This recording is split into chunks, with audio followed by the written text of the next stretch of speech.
누가복음 20장 19절에서 40절 서기관들과 대제사장들이 예수의 이 비유는 자기들을 가리켜 말씀하신 인 줄 알고 즉시 잡고자 하되 백성을 두려워하더라. 오늘 이야기는 뭐 다른 것도 중요하지만 오늘 이야기는 신학적으로도 굉장히 중요한 얘기죠. 이 세상은 이상하지 않다. 이상하지 않다. 우리는 세상이 이상하다고 생각하죠. 세상은 요지경이다. 이게 무슨 나라가 빨리 안정이 돼야 되는데 그 안정이 없어요. 원래 그런 거예요. 근데 자꾸 우리 생각대로 하려고 애를 쓰는 것뿐이죠. 완전한 세상. 그리고 천국 가면 그렇게 좋다는데 그럼 누구하고 사냐 이런데 그것보다도 훨씬 더 뛰어난 좋은 것이 있기 때문에 그건 아무것도 아닌 거예요. 아무것도 아닌 거예요. 천국은. 뭐 다리 저는 사람도 다리 저는 거하고 천국 가는 거하고는 완전히 천지 차이니까 다리 저는 건 아무것도 아닙니다. 귀신 들린 거 이런 거는 뭐 귀신 들린 게 문제도 아니에요. 그보다 훨씬 더 좋기 때문에 문제가 안 됩니다. 죽는 것도 없어요. 그 온전한 세상과 완전한 천국을 어, 오늘 말씀하고 있는데 그게 들려야 돼요. 오늘 들려줘야 되는데 한번 들어보도록 합시다. 오늘 말씀 본격적으로 읽기 전에 어제 묵상했던 걸 잠시 보고 넘어가는데요. 어제는 소작 주인의 권위에 대해서 이야기하고 있습니다. 이 소작 주인이 세받으러 보낸 아들에게 네가 무슨 권위로 돈 받으러 왔느냐? 주인이 보내서 왔다 이런데 안 듣습니다. 말을 안 듣습니다. 근데 아유, 하는 행동을 보니까 아주 권위가 있어. 뭐 이래야 되고 저래야 되고 막 이렇게 얘기하는데 이게 맞는 것 같아요. 그런데도 역시 말을 안 듣습니다. 순종해야 되는데 안 듣고 죽여버립니다. 누가요? 유대인이 그랬다는 거예요. 하나님의 아들이 보냈는데 그 말을 안 듣고 아들 죽이고 나면 우리 거다 이제.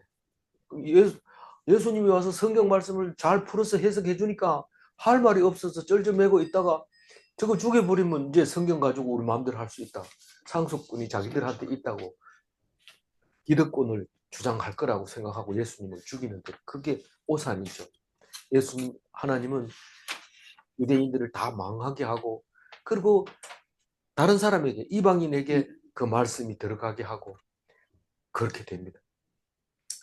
그래서 소작 농들은 지금 쫓겨나버리고 딴 사람이 그 땅을 농사를 짓게 되는 그 이야기를 하게 됩니다. 우리가 그 예수님이 그렇게 죽으심으로 말미암아 하나님의 아들로서 말씀을 가지고 있는 사람들 앞에서 죽음으로 말미암아 우리는 그 이치가 안 맞는 거예요. 어떻게 말씀을 가지고 있는 사람이 끝까지 말씀을 가지고 있어야 되는 게 맞는데 말씀을 가진 사람을 팽개쳐버리고 팽당해버리고 우리가 이방인들이 주인이 차지하면서 유대인들을 손가락질하면서 예수님 왔는 것도 모르는 놈들 이러면서 어리석은 짓을 하고 율법주의라고 하면서 그런데 우리는 어떻게 알아요? 성경 말씀 가지고 압니다. 근데 성경도 안 읽는 기독교인이 있어요. 주일날만 되면 가는 그런 사람이 있어요. 근데 그러지 말아야 되겠다 하는 생각이 났겠죠, 당연히. 그리고 끝으로 이제 하는 말이 너희들이 죽인 거, 너희들이 버린 거, 너희들이 걸려 넘어져서 알지 못하는 그 돌이 하나 있는데 그게 시온에 두겠다고 하는 돌인데 그 믿는 사람은 핍절치 않고 다급해지지 않지만 안 믿는 사람은 걸려 넘어진다. 무시했는 거. 그 돌 보고 무시했는 사람은 다 걸려 넘어져서 다치고 깨지고 그렇게 되는 거다. 유대인들은 예수님이 옴으로써 자기들하고 상관없는 것 같지만 예수님이 와가지고 결국은 자기들 손으로 죽임으로써 걸려 넘어지게 되고 이방인들은 그것을 믿음으로써 다급해지지 않고 핍절해지지 않는다는 사실을 어제 끝에다가 말씀합니다. 그게 주인의 아들이었고 하나님이었다는 것을 나중에야 깨닫게 되는 거죠. 뭐 모양이 달라서 그렇죠. 오늘도 그런 말을 하고 있는 거죠. 서기관들과 대제사장들이 예수의 이 비유는 자기들을 가리켜 말씀하신 줄 알고, 우리는 깊이 묵상을 안 하면 이게 누구 보고 한 소리인지 잘 모릅니다. 근데 그 농부, 포도원의 농부가 유대인이었다는 거죠. 주인의 권세도 모르고 그냥 아들을 그냥 죽여버렸다는 거. 왜 그래요? 주인이 아들이라 하는데도 안 믿어요. 믿지를 않아요. 그러니까 순종이 나올 수가 없죠. 순종하면 달라한 대로 주면 우리가 먹을 거 다 뺏어갑니까? 먹을 거 충분히 놔두고 자기들이 소장료를 받아갑니다. 그러면 다음에도 농사를 지을 수 있고 그 다음에 농사 지을 수 있고 사는데 지장이 없어요. 근데 뺏겨가지고 쫓겨나버리면 그건 뭐 이제는 이를 갈고 밖에서 있는 거죠. 그 말씀인지를 알아들었어요. 이 사람들이. 그러면서 그 말을 알아듣고 뭐라고 그래요? 그 일이 이루어지지 이루어지지 말아지으다. 이루어지지 말아지이다. 이렇게 얘기를 합니다. 그게 이제 누구 보고 하는 소리예요? 사실은 축도하는 것처럼 제3자에게 하는 말이에요. 그러니까 신에게 하는 말이에요. 말아지으다 이 말은. 우리가 뭐 그런 것들은 일상생활에서 많거든요. 그런 말들이 그렇게 말을 했다는 뜻은 자기들에게 그런 일이 안 생기기를 바란다 이렇게 얘기를 했지만 이건 도저히 견딜 수가 없는 거예요. 우리를 비유해도 유분수지 그게 말이 되냐, 우리가 지금 그런다고 생각하냐 이러면서 적시 잡고자 하되, 이 말은 한 대 딱 때리면 이내 바로 치려고 하는 그 반응입니다. 그냥 안 두는 거죠. 우리는 한 대 맞고 가만히 있으면 나중에 때릴 기회가 주어지지만 한 대 딱 때릴 때는 벌써 준비 자세가 되어 있기 때문에 확률이 없습니다. 그러니까 때릴 때는 맞아야 됩니다. 언제든지 그렇습니다. 무슨 일을 당해도 뭐 집안 싸움 할 때도 마찬가지. 누가 화를 내면 끝까지 참고 있다가 나중에 공격을 해야 되지, 맞대하다 보면 깨져 버립니다. 말 대꾸 하면 제가 더 가중돼 가지고 폭발이 일어나기 때문에 위험합니다. 끝까지 참고 있다가 나중에 기회를 잡아야 되는데, 이 사람들은 자기 얘기한다고 생각하자마자 바로 잡아가지고 이제 죽여버리고 싶은데 백성들이 보고 있거든요. 쫙 보고 있는데 우리는 예수님이 잘하고 있다고 따라다니고 그러기 때문에 못 죽이고 그냥 손이 올라갔다 내려갔다 부들부들 떨고 있는 거죠. 20절.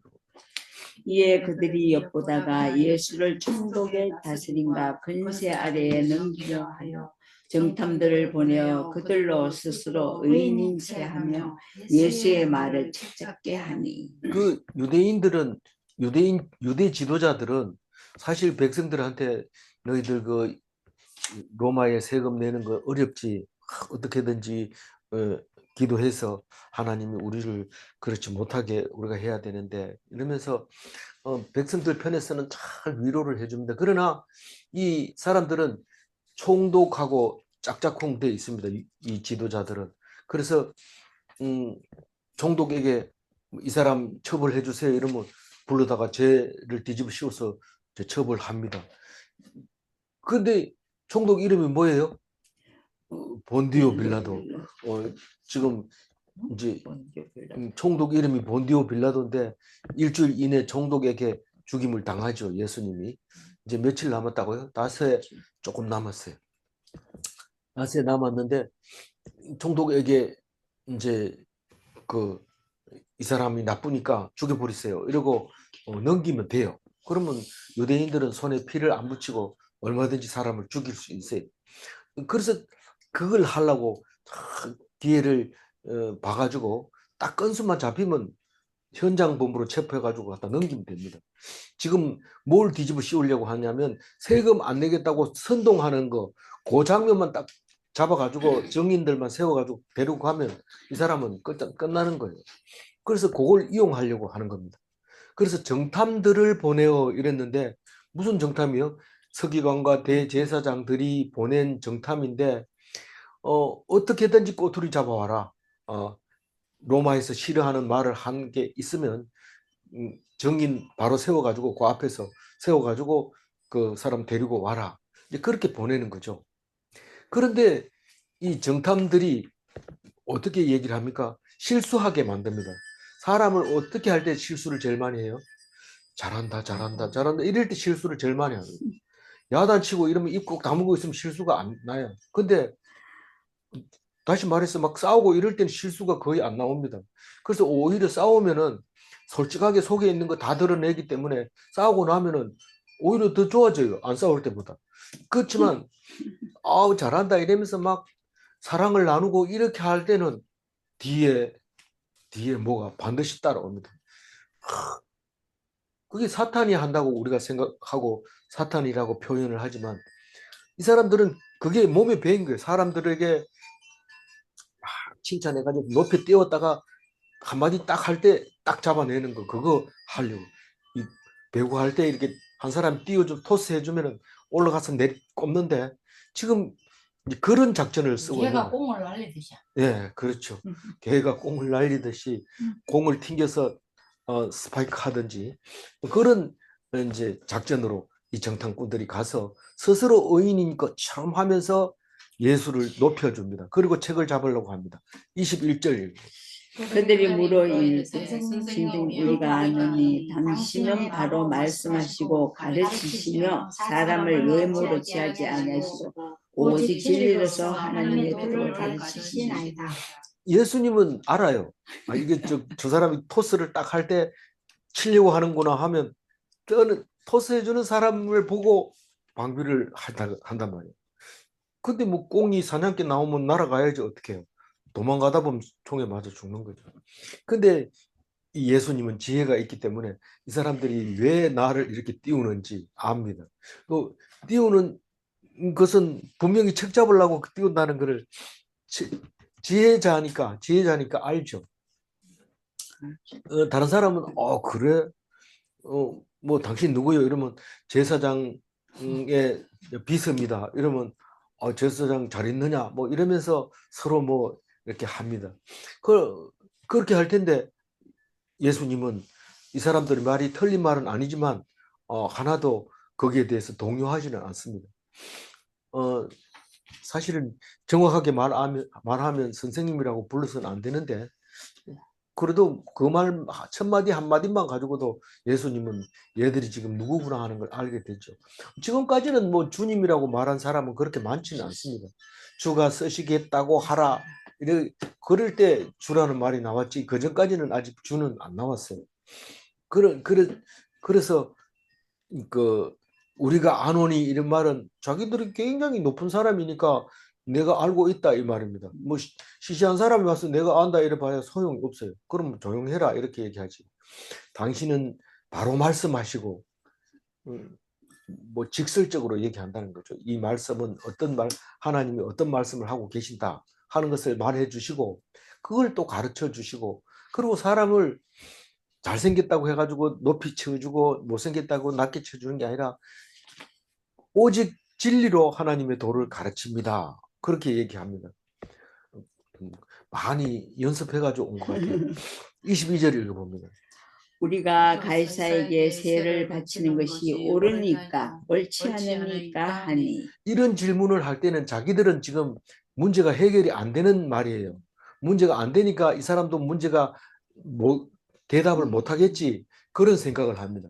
다시 말해서 이 사람들은 종교 지도자들은 유대인들한테 가서는 바치지 마라 이러고 로마에 가가지고는 우리가 열심히 바치겠습니다. 그렇게 가르치겠습니다. 이렇게 한 것이 분명합니다. 그거는 뭐 이 글 22절 딱 이걸 보는 순간 거기에 생각이 떠오릅니다. 그러니까 왜 그게 자기 실제로 분별이 안 돼요.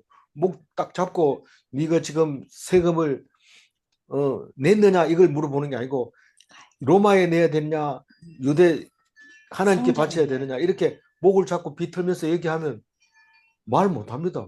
로마라고 해도 안 되고 하나님께라고 해도 안 되고 이래도 죽고 저래도 죽습니다. 그러니 왜 그럴까요? 왜 그렇게 분별력이 없이 살까요? 우리 살아가면서 다 이래요. 바쁘다 이러면서 말씀 안 묵상한다면 자기는 당당한 것처럼 생각하지만 사실 하나님이 축복하실 때는 할 일이 없어서 성경 보는 게 최고 큰 축복이라는 거예요. 그래서 우리는 늘 장인아 집사님을 존경합니다. 뭐 하는 일은 없지만 말씀은 안 빠지니까. 하나님 없다니 개똥 쓰고 얼마나 바쁜데. 아, 그래. 아니, 그래도 개똥을 말씀 묵상 시간에 안 한다는 것은 엄청난 그렇지. 거라는 거죠. 엄청난 거. 그러니까 우리가 뭐 할 일 없는 사람이 세상에 어디 있어요. 먹고 살만 하면 다 할 일이 있는 거죠. 그러나 말씀을 우선시 여긴다고 하는 것은 그것은 하나님의 축복이고 그보다 큰 복은 없다는 거예요. 그 없어요, 세상에. 실제로 없어요. 기독교인이 복이죠. 기독교인의 복. 그래서 이렇게 자기도 모르는 거를 예수님한테 묻는다는 것은 책 잡으려고 하는 게 아니고 자기들이 어리석다는 것을 표현하는 거나 마찬가지예요. 왜 이런 어리석은 마음이 든다고요? 욕심이 있어서 그래요. 욕심이 있어서. 그 돈을 남은 주기 싶고 자기는 챙기고 싶은 거예요. 그러니까 로마에 바치는 것은 우리 유대인으로서 로마에 바쳐야 될 이유가 뭐냐? 우리가 뭐가 있느냐라고 하는 거죠. 하나님은 뭐라고 그래요? 내가 로마를 준 것은 내가 하나님이 로마를 주셨다고 얘기를 합니다. 어떤 왕이든지 하나님이 안 세운 왕은 없다고요. 그런 겁니다. 그렇기 때문에 순종해야 돼요. 순종해야 될 뿐만 아니라 오른밤을 치면 왼밤도 내놔야 돼요. 그런데 그 말을 알아듣지 못하고 어쨌든 적게 세금을 내고 또 조금 덜 내게 해주고 가지고 인심을 얻고 유대인들에게 적게 내게 만들어 줘가지고 인심을 얻고 이렇게 하니까 아니 거꾸로 생각해 보세요. 주인이 지금 로마인데 로마의 세금을 또박또박 내면서 어렵게 사는 사람을 좋아할까요? 세금도 많이 안 내면서 로마 사람보다 더 잘 살면 좋아할까요? 그건 뭐 불보듯 뻔하지요. 그럼 뭐 그거 사는 게 쉽지 않다고요. 근데 점점 어려운 길로 가고 있어요. 점점 어려운 길로. 우리 세상 사는 게 다 그래요. 자기를 낮추고 자기가 바닥에 엎드려 있으면 문제가 안 풀리는 문제가 없어요. 근데 자기가 높아지려고 하고 말 한마디도 남보다 잘할 위에 서게 하려고 명령 비슷한 게 하고 또 말도 안 높이고 자꾸 내려서 깔아서 얘기하고 남이 기분 나쁘다는 걸 알면서도 막 그렇게 말을 함부로 하고 이렇게 하는 것은 결국은 자기가 그 밑으로 들어가게 하는 그런 건데 그걸 몰라요. 말씀을 안 읽으니까 몰라요. 지금 22절 얘기는 우리가 그냥 얼핏 보고 넘어갈 것처럼 보이지만 그 말 한마디가 엄청난 내용을 가지고 있는 겁니다. 이때 당시에 로마 황제 이름이 티베리우스예요. 그게 티베리우스는 제2대 황제예요. 제1대 황제가 아구스도라고 하는 그 성경에 나오는 그 가이사의 첫 번째 가이사가 아구스도가 가이사예요. 티베리우스는 그 아구스도에서는 카이사르라는 이름을 여러 개 중에서 한 개를 불렀던 거고 그 뒤에 티베리우스부터는 가이사 이름 황제라고 했던 거예요. 그 뒤에부터는 전부 다 가이사라고 불렀어요. 아구스도도 가이사라고 불렀지만 공식 명칭은 아니었거든요. 근데 그 뒤부터는 가이사르라 해가지고 독일, 러시아 뭐 이런 데도 전부 가이사르라고 했어요. 그 황제를. 발음은 조금 다릅니다만 그렇게 했을 때 2대 황제가 티베리우스고 3대가 갈라쿨라인데 이 사람은 성경에 안 나오고 글라우디오는 한 번 나온가 그래요. 한 번 나오고 그다음에 네로는 예수님이 돌아가시고 바울 때 목이 잘린 네로고 그리고 뒤에 이제 쭉 나오는데 디도는 기억해야 돼요. 디도는 누구예요? 디도 장군 예루살렘을 파괴한 그때는 장군이었지만 나중에 이제 70년도에 디도가 예루살렘을 파괴하고 79년도에 황제가 되는 겁니다. 그때 당시만 해도 황제가 이 가이사의 혈통으로 내려온 게 아니고 군대가 반란을 일으켜서 우리가 모시는 장군을 황제로 세우겠다 이러면 세우게 되는 거예요. 싸워가지고 지면은 안 되지만 그때 디도가 이제 황제가 되고 나중에 콘스탄티누스 300년 307년 쯤에 콘스탄티누스가 황제가 되는데 이 사람이 이 엄마 때문에 그리스도교를 국교로 삼음으로써 로마 황 로마 교황이 탄생하게 되죠. 그때부터 성경이 정경으로 만들어지고 성경이 66권이 만들어지고 가톨릭이 1515년까지 가톨릭이 계속 하다가 이제 개신교가 1200년 동안 가톨릭만 있다가 우리가 개신교가 이제 탄생해서 지금까지 내려오고 있습니다.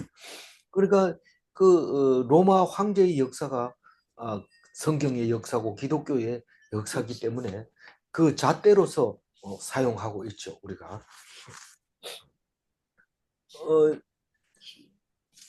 티베리우스 황제 때 예수님이 지금 당하고 있는 이 날짜는 AD 30년이잖아요. AD 30년인데 그 뒤에 7년 더 있다가 티베리우스가 이제 죽게 됩니다. 근데 그때 당시에 그것까지만 해놓고 뒤에 또 얘기가 나옵니다. 23절. 예수께서 그 관계를 아시고 이르시되 관계는 이제 묘사 뭐를 책 잡으려고 하는 것을 알고 말합니다. 24절. 데나리온 하나를 내게 보이라. 누구의 형상과 그리 여기나 대답하되 가이사의 것이니이다. 그때 데나리온은 로마 화폐인데 동전으로 돼 있었던 것 같아요. 근데 이 가장 많이 사용된 지폐입니다.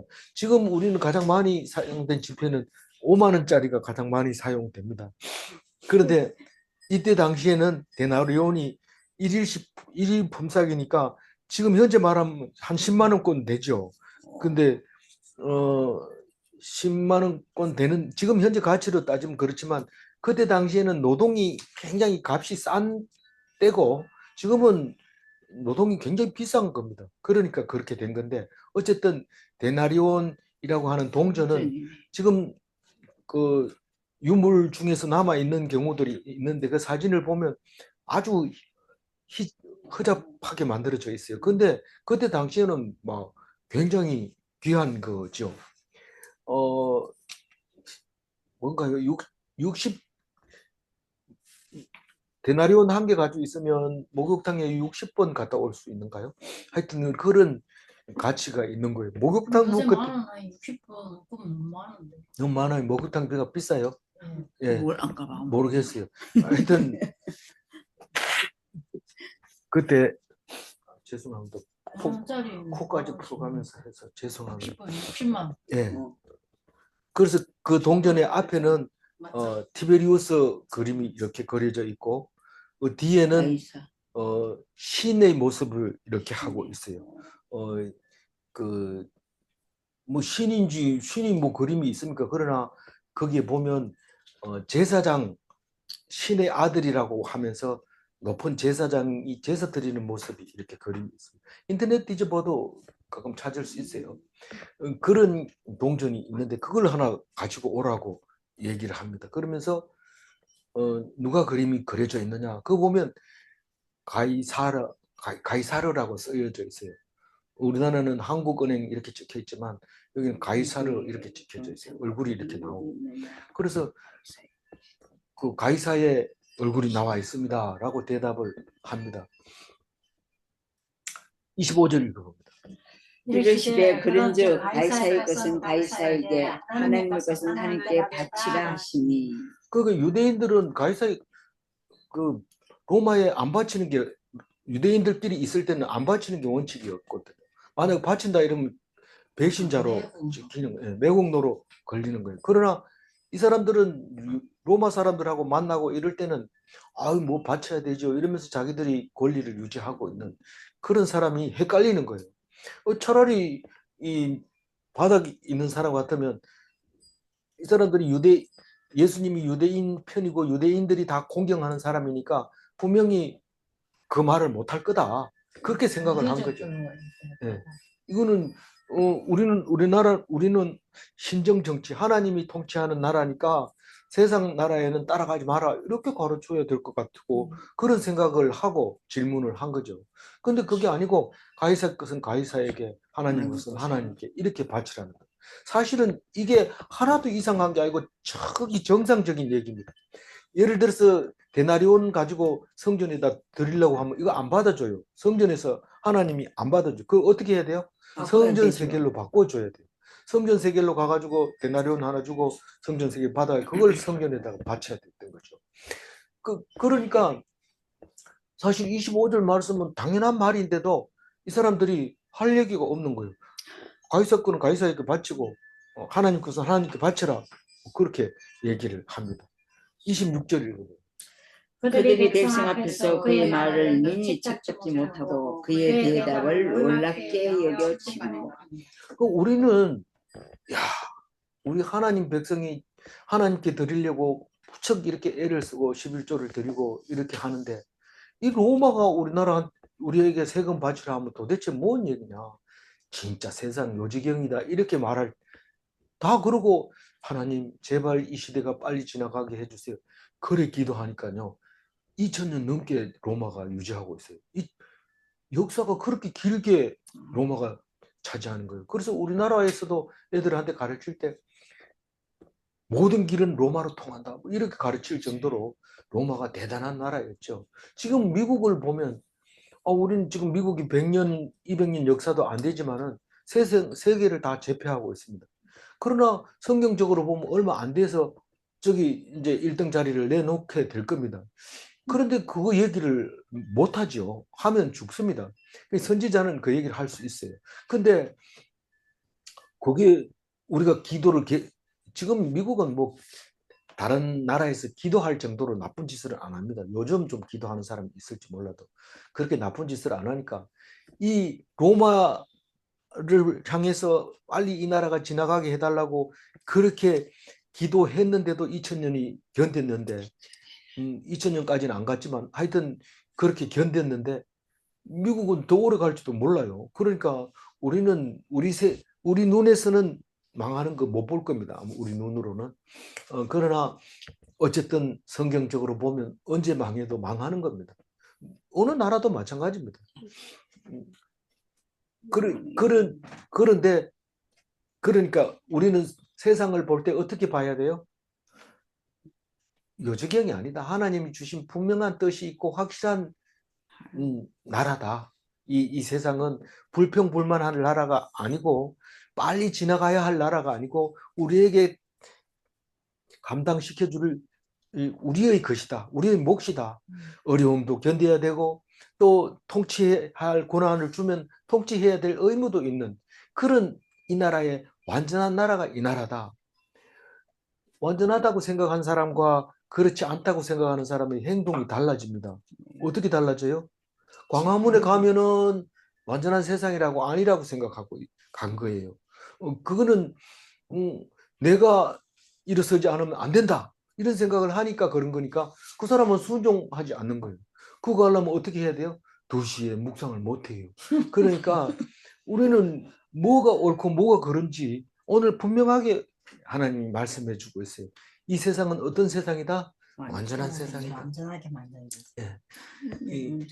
그렇게 말씀하고 있습니다. 그런데 예수님이 말씀을 가지고 있으니까 지혜가 있잖아요. 말씀의 능력이 있잖아요. 창조하신 하나님이시잖아요. 그러니까 이 사람 말을 책을 잡을 수 있어요, 없어요? 택도 없죠. 택도 없어요. 그 동부교회 다니는 사람들은 택도 없다 소리를 많이 들었어요. 왜냐하면 김서택 목사가 택도 없다고 이런 얘기를 자주 했어요. 그런 얘기를 했는데 이 사람들은 택도 없이 잡아내지 못합니다. 27절 읽어봅니다. 부활이 없다고 주장하는 사두개인 중 어떤 이들이 와서 부활이 없다고 주장하는 사두개인, 이게 말은 이렇게 표현했지만 사두개인들은 부활이 있기는 무엇이 부활이 있어요. 근데 사두개인은 지금 잘 산다는 거예요, 못 산다는 거예요. 잘 산다는 지금 모든 나라를 통치하고 있는 게 사두개인입니다. 바리새인보다는 숫자가 적지만 제사장들로 만들어져 있는 파고, 그리고 모세 오경만 죽으라고 성경이라고 읽고 있는 사람들이지만, 바리새파는 부활도 믿고 선지자의 말도 믿고 그러기 때문에 어디 가도 종교 지도자로서 안 빠지는 사람들이죠. 예수님은 무슨 파라고 했어요? 에세네 파라고. 사람 몇 명 안 됩니다. 기껏해야 세례 요한하고 자기하고 이제 제자들하고 이제 만들어가고 있는 그런 상황에 있습니다. 유적은 남아 있습니다. 바리새파는요? 바리새파는 지금도 유대인들이 있으니까 그 파가 아직도 건재하고 있는 거랑 마찬가지죠. 이 부활이 없다고 주장하는 사두개인들이 와가지고 질문을 하는데, 이 부활이라는 단어를 쓰는 거 보니까 부활이라고 하는 말을 사용하는 사람들 속에서 자기들은 코방구 끼면서 그런 게 어디 있어? 누가 봤나? 이렇게 하는 사람들입니다. 부활은 어떻게 있어요? 사실로 있는 게 아니고 믿음으로 있어요. 믿음으로. 사실이라는 얘기는 만져보고 기록이 남아 있어야 되는데 그게 없거든요. 그러니까 예수님은 만져보고 물론 만져보는 것조차도 믿음이에요. 그것도 어쨌든 이 부활은 믿음으로 부활하는 것이지, 많은 사람들이 그것은 그냥 해석이 안 되면 어떻게 해요? 그건 뭐 종교적으로 그 사람들만 믿는 것도 하고 제껴놔 버립니다. 근데 그 제껴난 속에 그리스도교가 있는 거예요. 그것 때문에 교가 있는 거죠. 그래서 사두개인들은 부활이라는 단어를 사용하긴 하지만 믿지는 않고 있는 사람들입니다. 근데 28절 읽어보면 뭐라 이르되 선생님이여 모세가 우리에게 써주기를 만일 어떤 사람이 형의 아내를 두고 자식이 없이 죽으면 그 동생이 그 아내를 취하여 형을 위하여 상속자를 세울지라 하였나이다. 그러니까 이 사두개인들은 모세 오경만 공부를 읽고 하는 거니까 모세 오경에 대해서는 이야기를 잘 합니다. 잘 알아서 합니다. 그러니까 그 사두개인들이 구약 성경을 인용해 가지고 와서 말합니다. 선생님이요, 이 말은 사실은 영적인 내용은 안 들어있는 거예요. 주님 이러면 99%가 영적인 겁니다. 주여 이렇게 하면 모든 것을 주님의 마음 말하는 대로 하는 게 주라고 부르는, 종이 부르는 말이기 때문에 그건 영적인 거죠. 그렇지만 선생님이라고 하는 것은 기본 상식적으로 나보다 나은 사람을 선생님이라고 말하는 겁니다. 그래서 성경에 이렇게 적혀 있는데 우리는 그거 다 알고 있는데 문제가 해결이 안 되는 거죠. 문제가 해결이 안 되니까 질문하는 거죠. 이것도 역시 뭡니까? 문제가 있는데도 문제가 마치 없는 것처럼 그걸 목숨 걸고 사람들에게 강요하고 가르치고 나갑니다. 누가 그래요? 세상 사람들 다 그래요. 다 그래요. 우리가 그 앞에서 배웠지만 선지자들을 죽었는데 선지자 묘를 만들어 놓고 내가 그때 살았으면 우리 조상들처럼 선지자를 이렇게 박대하지 않을 텐데 이러면서 너희들은 선지자가 되라 이러면서 선지자처럼 훌륭한 사람이 되라 이래놓고 말 안 들으면 또 혼내고 때리고 이렇게 가르치는 앞뒤가 안 맞는 짓을 사두개인들은 하고 있는데 구약 모세 오경만 읽었으면 해석이 돼야 될 건데 알기는 아는데 해석이 안 되는 거예요. 그러니까 29절 읽어봅니다.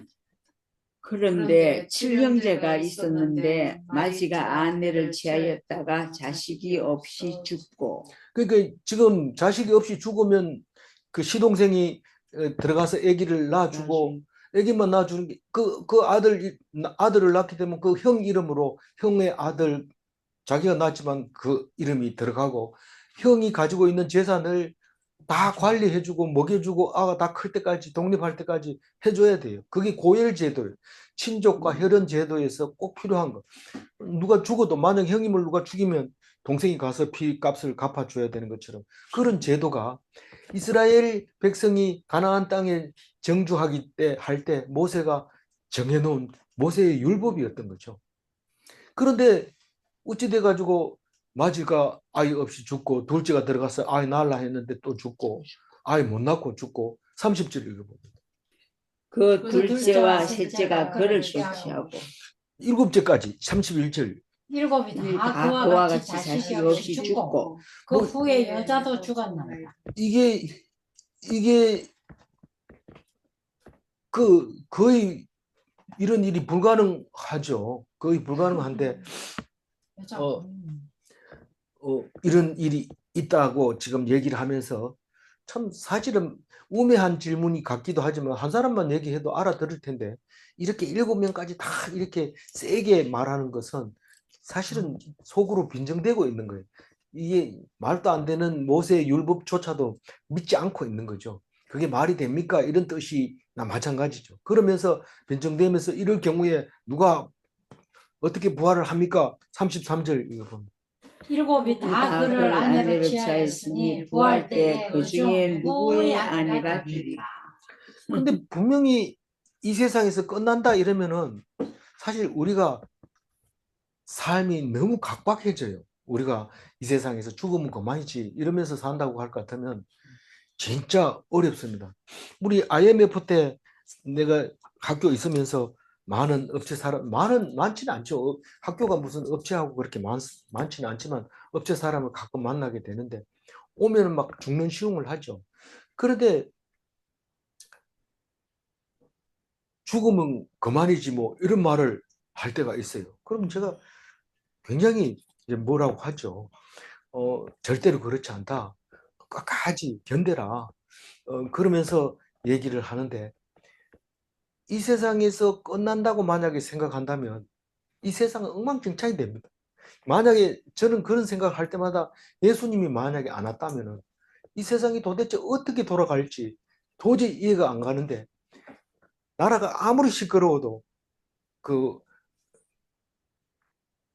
그 목사님이 아니 여의도 있는 목사님 이름입니까? 저기 박조준 목사님 그분이 얘기한데 나라가 아무리 엉망이라도 걱정하지 말 것은 기도하는 사람이 있기 때문에 걱정 안 해도 됩니다.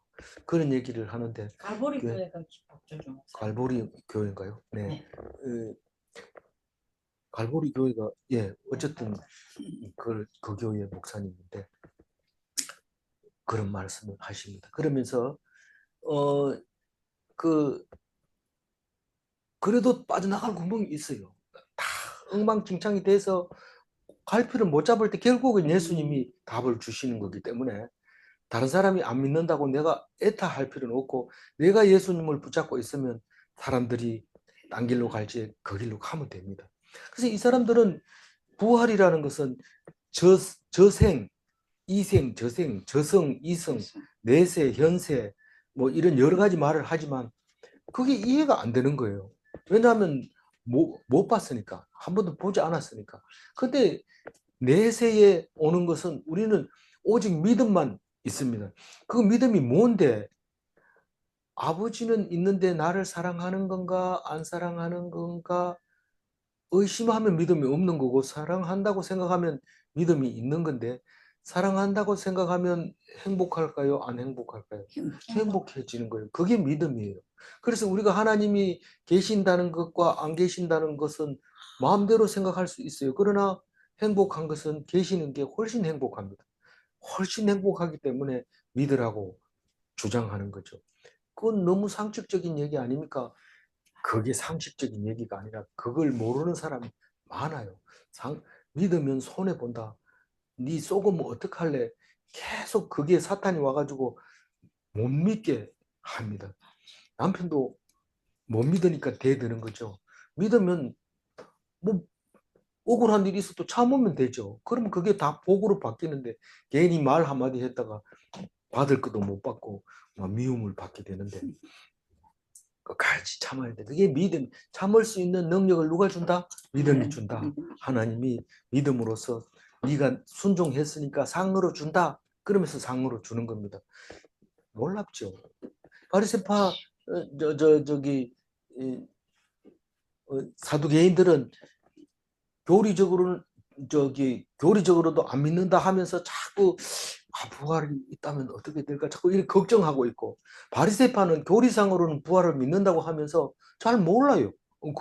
그냥 뭐 엉뚱한 소리 자꾸 하고 있어요. 나중에 둘이 싸움 붙여놓으면 예수님이 싸움 붙여버립니다. 둘이. 그러고 자기는 빠져버립니다. 부활 때문에. 부활을 가지고 바울이 그랬죠. 바울이 내가 부활을 믿는 것 때문에 이렇게 당합니다. 이러고 사두개파한테 얘기해가지고 자기가 빠져나오는 이야기가 뒤에 나오죠. 34절. 있어 이르시되 이 세상의 자녀들은 장가도 가고 시집도 가되. 장가도 가고 시집도 가는 게 아니라 이 세상에서 장가 가는 거, 시집 가는 것만큼 귀한 일이 없습니다. 그래서 그거를 인륜지대사라고 얘기를 하죠. 우리 살면서 장가 가고 시집 가는 게 가장 큰 일이다. 그리고 그걸 준비하고, 처녀 때는 그걸 준비하고, 총각 때도 준비하지만 준비하고 또 결혼하고 그렇게 살아갑니다.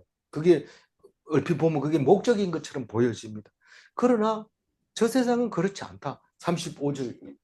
저 세상과 및 죽은 자 가운데서 부활함을 얻기에 합당히 여김을 받은 자들은 장가가고 시집가는 일이 없으며. 뭐 저 세상은 장가가고 시집가는 일이 없으며 그래 놓고 또 죽은 자 가운데서 부활함을 얻기에 합당히 여김을 받은 자들 이렇게 얘기하는데 이게 부활함을 얻기에 합당히 여김을 받은 자들이 누굴까요? 부활을 믿는 사람들을 그렇게 말합니다. 믿으면 합당하고 안 믿으면 없습니다. 믿는 척하면 소용없어요. 겉으로 믿는다 하고 속으로 안 믿으면 그 소용없어요. 겉으로는 안 믿는다고 하면서 속으로 믿으면 그런 거는 없어요. 속으로 믿으면서 겉으로 안 믿는다 이런 건 없어요. 왜 없냐 하면 그렇게 못 만들어 놨어요. 그렇게 안 만들어 놨어요. 그러니까 입으로 시인하면 일단 안 믿는 건 아니다. 안 믿는 건 아닌데 안 믿을 수도 있어요. 입으로 시인해도. 그러나 믿는 사람은 절대로 입으로 부활이 없다 이런 얘기 안 합니다. 왜 그래요? 믿는 대로 되기 때문에 그래요. 믿는 대로 되기 때문에 안 됩니다. 이렇게 부활을 믿기는 믿는데 천국 가가지고 쌓아놓은 내 업적이 있잖아요. 가난한 자를 도와주면 천국의 창고에 탁 쌓이잖아요. 뭐가 쌓인다고요? 상이 쌓인다. 보험물이 쌓인다. 근데 살다 보니까 재미가 없는데 천국 가면 그걸 다 받을 수 있는, 천국 가면 그 보험물 쓸까요? 보험물이 어디다 쓰겠나? 이래 버리면 쓸모가 없어져요. 그렇게 쓸모가 없었지. 근데 보물이 있다는 얘기는 보물 말만 들어도 기분 좋잖아요. 그 기분 좋은 게 영원히 이어진단 말이에요. 그게 안 이어지면 어떻게 할래요? 그거는 의심하는 거죠. 의심하는 거는 믿음이 없다는 뜻이에요. 그냥 믿는 거예요. 그러니까 천국은 무조건 믿는 거예요. 다른 말을 대체할 말이 없어요. 믿는 것밖에 없어요. 대체할 말이. 이 말이 계속 이어집니다. 이제 36절. 그들은 다시 죽을 수도 없나니 이는 천사와 동등이요 부활의 자녀로서 하나님의 자녀입니다. 근데 이거 36절을 읽으면 유교도 말이 되네. 사람이 죽으면 천사처럼 되니까 우리가 눈에 안 보이니까 제사 지내도 우리가 헛제사는 아니네. 이렇게 헛제사법 맛있는데 하여튼 그 헛제사는 아니 그렇게 생각할 수도 있는데 그렇게 생각하는 것은 기본이에요. 종교의 기본입니다. 그러니까 기독교가 안 그렇다고 얘기하면 안 돼요. 우리는 그런 거 없어 이런 게 아니고 그러니까 다시 말해서 유교를 너무 뭐 말도 안 돼, 말도 안 돼 이러면서 하는 거 보면 유교를 말도 안 돼 이렇게 얘기하면 그럼 기독교는 잘 믿느냐 하면 그것도 안 믿어요. 그러면서 들어놓은 건 있으니까 자꾸 그런 소리 하는데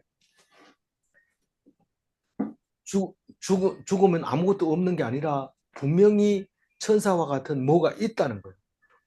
그런데 그 천사는 죽지 않는 거예요. 그래서 부활의 자녀로 자녀로 하나님의 자녀다라고 얘기를 합니다. 하나님의 자녀 받느냐, 부활의 자녀 받느냐, 천사 같은 거 받느냐 이렇게 물었을 때 본 사람은 분명히 봤다 그러고 안 본 사람은 있겠나 이렇게 하는 거죠. 근데 우리에게 예수님이 만약에 이 36절이 36절이 우리 누구나에게 해당되는 말이라면 예수님은 죽을 필요가 없어요. 다시 살 필요도 없어요. 근데 우리가 그걸 안 보고 믿어야 되기 때문에 36절을 아무리 강조해도 안 믿는 거예요. 36절을 강조해도 안 믿으니까 내가 직접 죽어서 다시 살아나게 그러면서 우리가 살아난 예수님을 우리에게 보여주신 거죠. 더 이상 믿음으로 나를 기억해야 되지. 나처럼 또 나와가지고 손못자국을 봐라 이렇게 그렇게 할 일은 안 생긴다. 그러나 나를 봤기 때문에 그걸 믿으라는 거죠. 그래서 다시 죽을 수도 없는 부활체, 그거를 우리는 그냥 완전 영체 부활체라고 얘기를 하고 있습니다. 천사와 같고 하나님의 자녀고, 그래서 하나님의 자녀니까 신이죠. 신은 죽어요, 안 죽어요? 안 죽습니다. 사람은요 죽어요. 그러면서 하나님이 시편에 너희들이 내 말씀을 따르면 신이라 하였거늘 왜 사람처럼 죽느냐, 왜 고관처럼 넘어지느냐. 그 시편을 내가 하도 많이 인용해서 저는 인용 안 합니다. 그렇게 하는데 그렇게 된다는 거예요. 근데 히브리스를 읽으면 천사 이야기를 자세하게 해줍니다. 히브리스 1장 4절 한번 읽어볼까요? 그가 천사보다 훨씬 뛰어남은 그들보다 더욱 아름다운 이름을 기업으로. 예, 지금 더 이상 안 썼는데 네. 예수님은 천사보다 훨씬 뛰어났어요. 훨씬 뛰어났기 때문에. 뛰어났다는 게 뭐예요? 사람들하고 얘기하고 밥 먹고. 천사는 그런 거 없어요.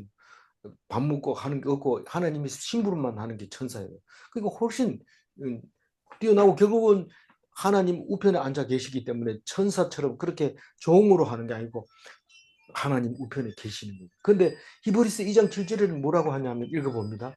그를 잠시 동안 천사보다 못하게 하시며 영광과 존귀로 관을 씌우시며. 네, 뒤에다 안 썼는데 무슨 말이에요? 예수님이 천사보다가 잠시 동안 못하게 한 부분이 어디예요? 그게 24시간이에요. 그러니까 목요일 날 저녁에 체포되는 순간에서 못 박히는 순간, 숨지는 순간, 그때까지는 천사보다 못해요. 그리고 나머지는 다 천사보다 뛰어나게 만들어져 있어요. 그게 히브리서는 누가 썼는지 모르지만 성경 66권 중에 누가 썼는지 모르는 게 히브리서입니다.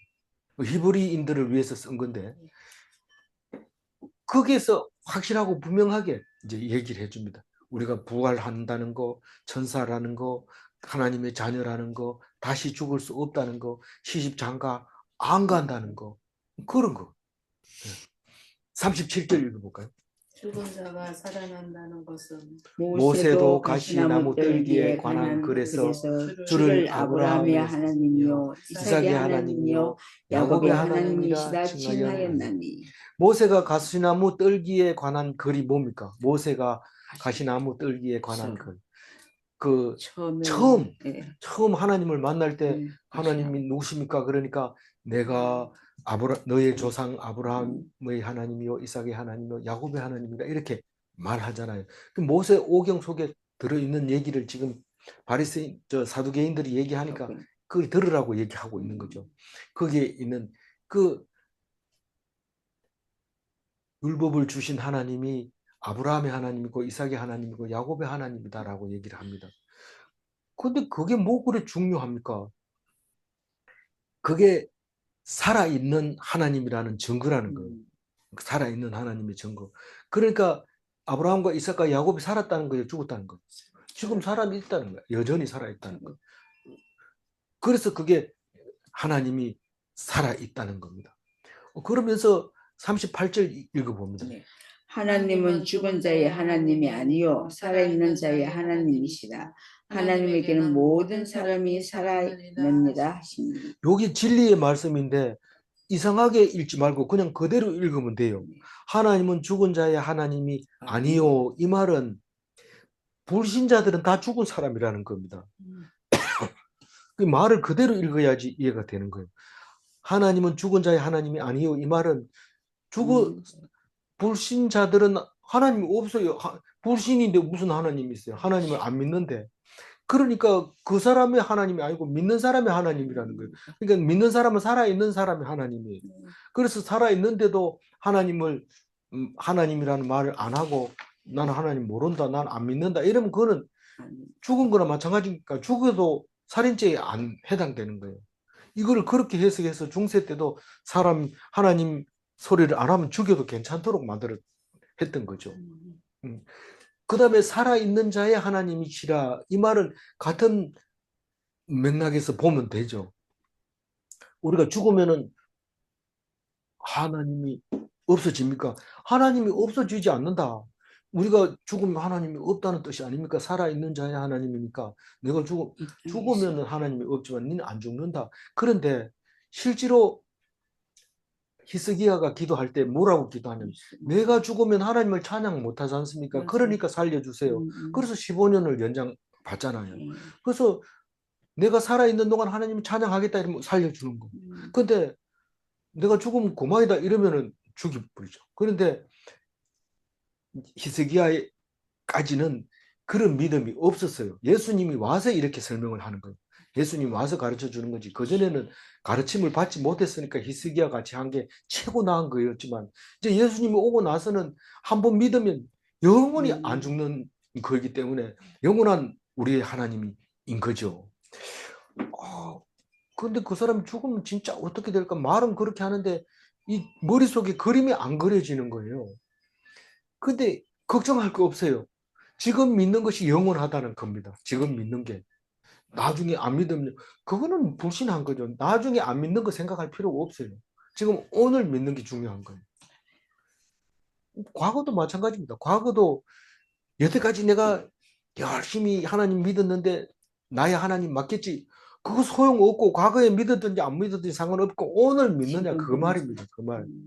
과거에 아무리 열심히 했든지 또 아무리 깽판 쳤더라도 오늘 내가 지금 이 순간에 믿고 있느냐? 믿고 있습니다. 그러면 앞으로도 영원히 죽지 않고 살아가는 하나님의 아들이 되지만